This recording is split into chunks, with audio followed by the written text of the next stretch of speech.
अभी सुबह-सुबह मेरे पास 5 पेशेंट के अपॉइंटमेंट आए हैं, जिन्होंने आफ्टर सर्जरी मुझसे कंसल्ट किया है। जिन्होंने सर्जरीज़ करवाई लेकिन उनका पस आना बंद नहीं हुआ है। किसी पेशेंट को 4 मंथ्स हो चुके हैं, किसी पेशेंट को 1 ईयर हो चुका है और उसके बाद वापस से पस डेवलप होने लग गया है।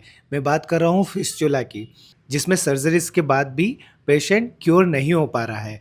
तो एवरी पेशेंट की केस हिस्ट्री लेने के बाद फिर मैं कर रहा हूँ अब दवाई तैयार। तो बहुत सारे लोगों को लगता है कि होम्योपैथी में हर बीमारी के लिए पेशेंट के लिए सेम मेडिसिन होती है, बल्कि ऐसा नहीं होता है। हर पेशेंट की केस हिस्ट्री के अकॉर्डिंग उसकी अलग-अलग दवाई और अलग-अलग पोटेंसी होती है। होम्योपैथी में कोई भी एक दवा एक ही बीमारी के लिए बहुत सारे लोगों को नहीं दी जाती।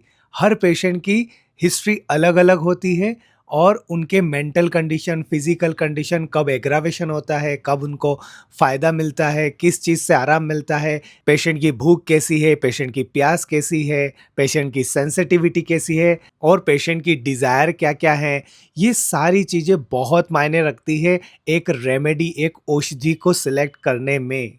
इसीलिए होम्योपैथी में काउंसलिंग की जाती है, पेशेंट की पूरी हिस्ट्री पूछी जाती है और फिर केस को रिपर्टाइज़ किया जाता है। रिपर्टाइज़ करने के बाद ही पेशेंट के लिए बेस्ट रेमेडी तैयार होती है। किसी भी चिकित्सा पद्धति में कोई भी शॉर्टकट नहीं होता है, हमेशा एक मेथड होती है, उसको फॉलो करके चलोगे तो हर बीमारी का ट्रीटमेंट कर पाओगे। चलो अब एक दवाई तैयार करते हैं।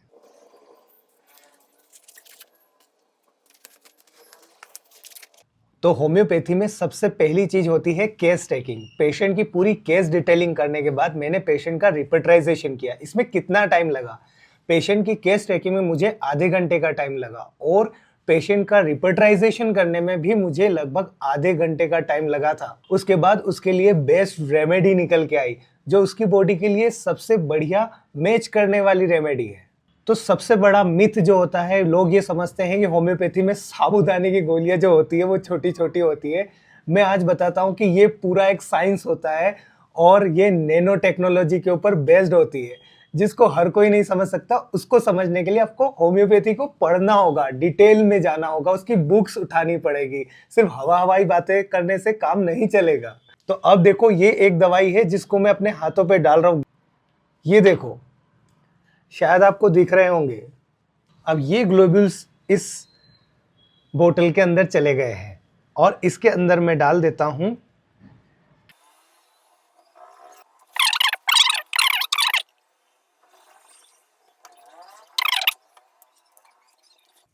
अब इसे मुझे स्ट्रोक देना होगा। तो मुझे देना होगा 10 स्ट्रोक। 1 2 3 4 5 6 7 8 9 10। 10 स्ट्रोक देने के बाद हमारी दवा इसके अंदर घुल चुकी है और इसकी एक पोटेंसी तैयार हो चुकी है। दवाई का नाम मैं इसलिए नहीं लेता हूं क्योंकि हर पेशेंट की अलग अलग दवाई होती है, उसके नेचर, उसके बिहेवियर और उसकी ओवरऑल केस हिस्ट्री के हिसाब से। चाहे बीमारी, चाहे मेरे पास 4 पेशेंट आए, चारों को सेम डिसीज हो, तो भी उनकी मेडिसिन अलग अलग होगी।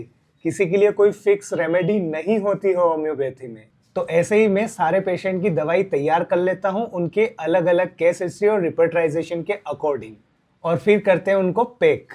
चलो, तो हमारी दवाइयाँ सारी रेडी हो चुकी है और ये दिखने में आपको सेम सेम लगेगी, लेकिन ये सारी दवाइयाँ अलग अलग है। अलग अलग पेशेंट की अलग अलग पोटेंसी है और उनकी अलग अलग रेमेडी है। तो आप ख़ास बात देख सकते हैं इन दवाइयों में कि ये सारी जितनी भी दवाइयाँ हैं सब कांच में है, प्लास्टिक में नहीं है। तो हम लोग प्लास्टिक यूज़ नहीं करते हैं, हम हमेशा ग्लास यूज़ करते हैं। तो ग्लास में सेफ़ भी होती है और मेडिसिन जो होती है वो ख़राब नहीं होती है। प्लास्टिक की बोतल में तो पानी भी नहीं पीना चाहिए, और फिर तो ये दवाई है, तो हम दवाई को कैसे प्लास्टिक में रख सकते हैं? बिल्कुल भी नहीं। तो हम मेडिसिन की क्वालिटी को मेंटेन करते हैं।